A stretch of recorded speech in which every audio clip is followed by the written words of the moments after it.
Hello students, welcome to my channel SK English Coach. Guys, do verbs sometimes confuse you?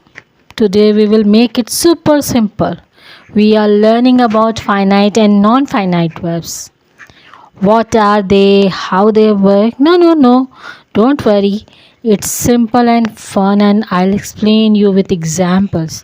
So let's get started. Students, have you already learned about verbs? So, what is a verb? Yes, a verb is simply a word that shows an action, a state, or an occurrence. For example, run, play, write, sleep, or even is. Without verbs, sentences don't make sense. Understand? Now, let's come to finite verbs. A finite verb is a verb that changes depending on the subject and the tense. It also works as the main verb in a sentence. Listen.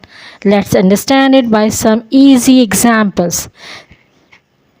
She plays the guitar. Here, plays changes with she because she is third person singular, and in simple present tense we use the first form of verb with s.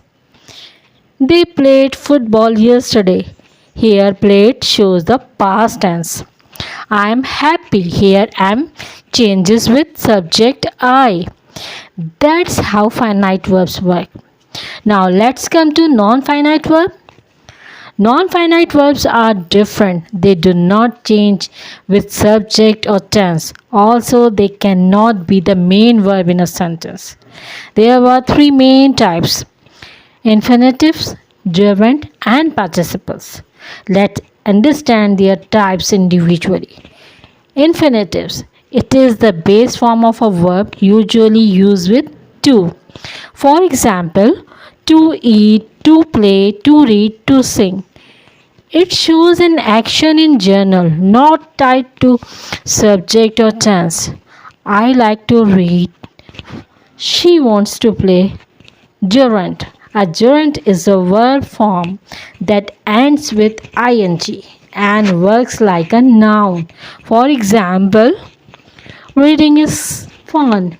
Swimming is healthy. I enjoy singing. Simply, if a verb with ing is used as a noun, is gerund.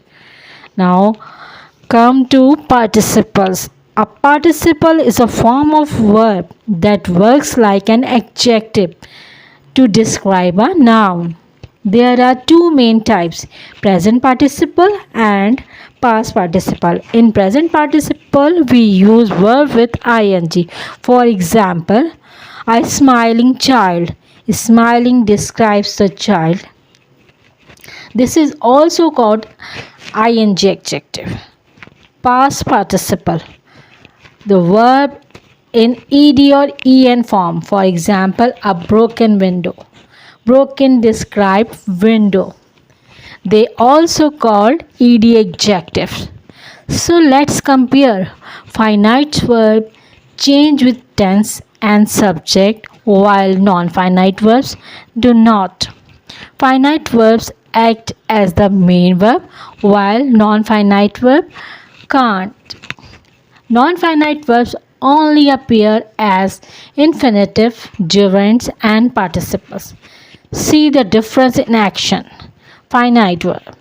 He eats lunch at noon. Non-finite. He likes eating lunch alone.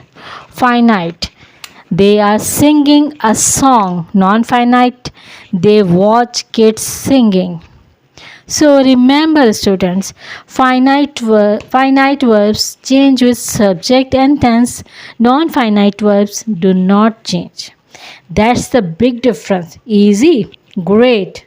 So keep practicing with examples and soon this will feel super easy.